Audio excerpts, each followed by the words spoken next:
Ayun mga kaibig, at nandito ulit tayo kila Jinky, Nanay Delia at kay Lisel. At yun nga, ito may bigas po sila at saka itlog. Pakisuyo na lang po Nanay Delia. Yan daw Nanay Delia ay baon sa school. Tapos itong itlog, ayan o, pakisuyo na lang.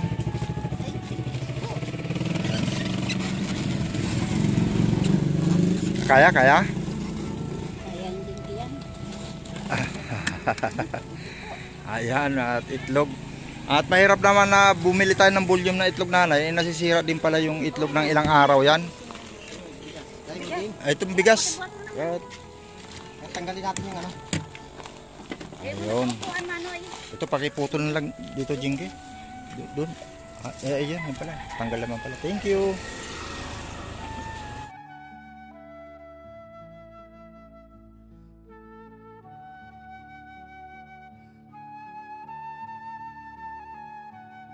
At ayun nga mga kaibig, dahil nasira nga yung binili natin na sprocket po mga kaibig. At ito nga, ito yung ililipat natin doon.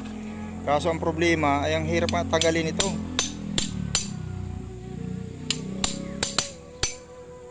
Ay talaga umikot ano.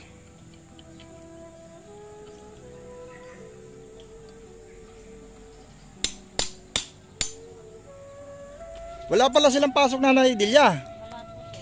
Ay, kasi nga sila Angelica rin, wala rin pasok yung kanyang mga anak. At ang sabi nga ni Ate Ron ay bilang ng tig-isang sakong bigas at saka itlog para may sila Jinky at si Lisel mag-itlog muna ng baon. Oh, di ba? Wala kasi silang pasok.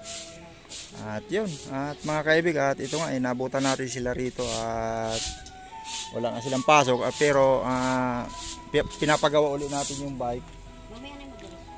Kasi nga siyempre pagdating ng Sabado Linggo ay meron silang magamit na sa paglalako ng gulay po. Kasi yung kuwan pala, malaki pala talagang damage kasi nabili ko pala na kuwan Nanay Delia, pang single, hindi pang sidecar. Yung ibig sabihin yung pang cambio. Ay siyempre may karga na mabigat. Kaya kuwan talaga masisira. At yun mga kaibig, ay papagawa muna talaga natin yung bike kasi nga importante rin yun sa kanilang hanap buhay.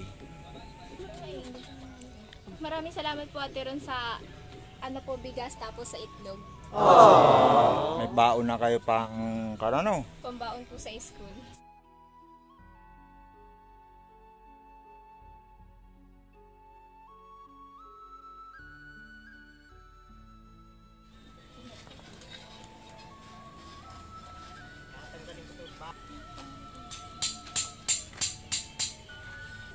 Meron na bune?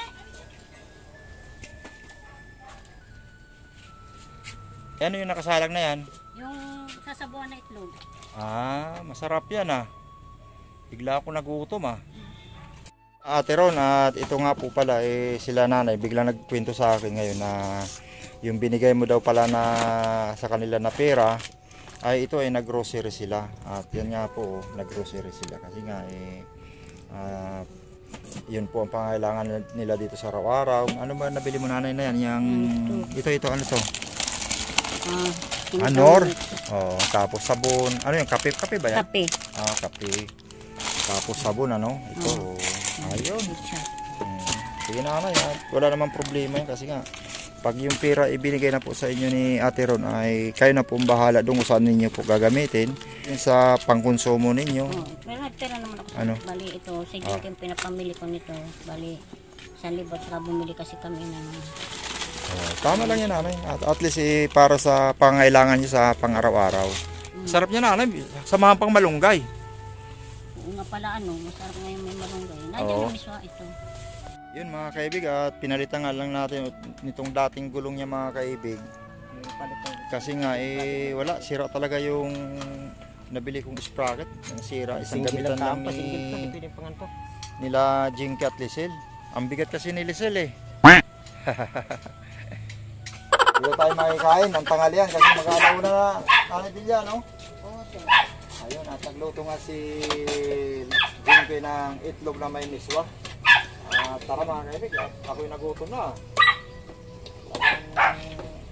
Nakikain tayo rito ng miswa. Tapos nung isang araw, doon tayo nakikain nila Tatay Jun, nagbudulpat niya tayo at kasama si Angelica, si Lulong. Ayun, at kay Lulong pala, advance happy birthday. Kaibig, at ito nga, at may kain tayo rito kina Nanay Delia at kay Jinky. Ito nga ulam natin ay miswa na may itlog at may malunggay. Ayan, at saka itong maliliit na isda. Pero hindi naman siya dilis, Nanay Delia. Hindi. Ayun, ayan. At tara, let's eat mga kaibig. Pahingaan itong dilis, Nanay. Yun, ha? Oh, sige po. Tikman natin kung ano ba luto mo nito, Nanay Delia? Paksiw lang, sir. Ah, paksiw lang to. Uh-huh. Pero favorites ko to eh, mga ganitong isda. Kain pati ulo. Wala Ayan. Walang kuwan, ano? Parang himayin. Wala lang himayin, diretso kain na agad to.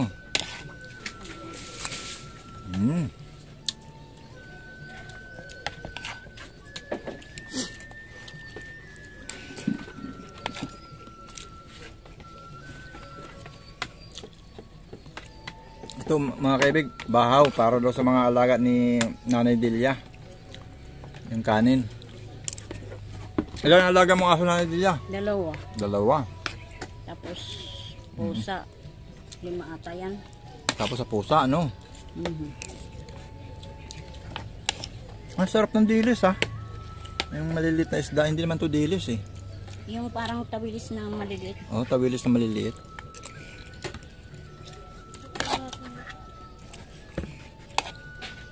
Hanggang na ngayon, hindi na muna himayin eh. Gusto mo? Hindi nga. Sarap. Papakita ka lang ata ng gilis kay Sir Jojo na nakain ka ng isdang maliliit eh. Hindi ko ako sabi niyo kasi masarap. Sarap nga.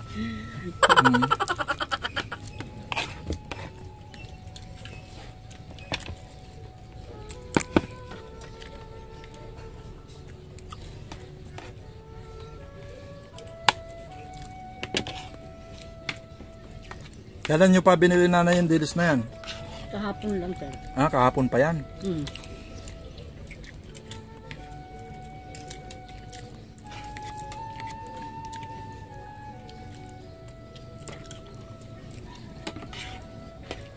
Ibig sabihin nung nag-live ako, dito kahapon, nandyan na yan?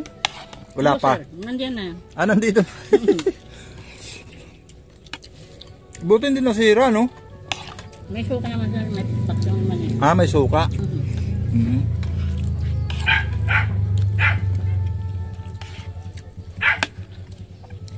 Parang sarap kumain talaga mga kaibig pag yung ganito. Kita mo doon kina Tatay yun, nakarami ako ng kain. Tapos dito parang sarap na sarap ako kumain eh. Ano mo sa saludo ng kanin? Kanin pa. Kain pa kanin. Nag-ano ka ng ano eh. Platong nasasandukan. Ah, sige, ito lang. Sabi. Thank you. Sabi. Sarap kumain. O Mingming. Mamaya, papakainin ka rin ni Nanay Delia. Mag-alauna na Nanay Delia. Talagang nagutom talaga ako kasi nga alauna na. Mahigit na alauna.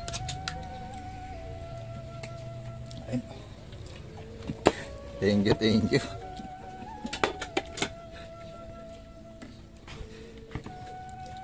Ayan. Sabawan natin. Masarap kumain talaga rito.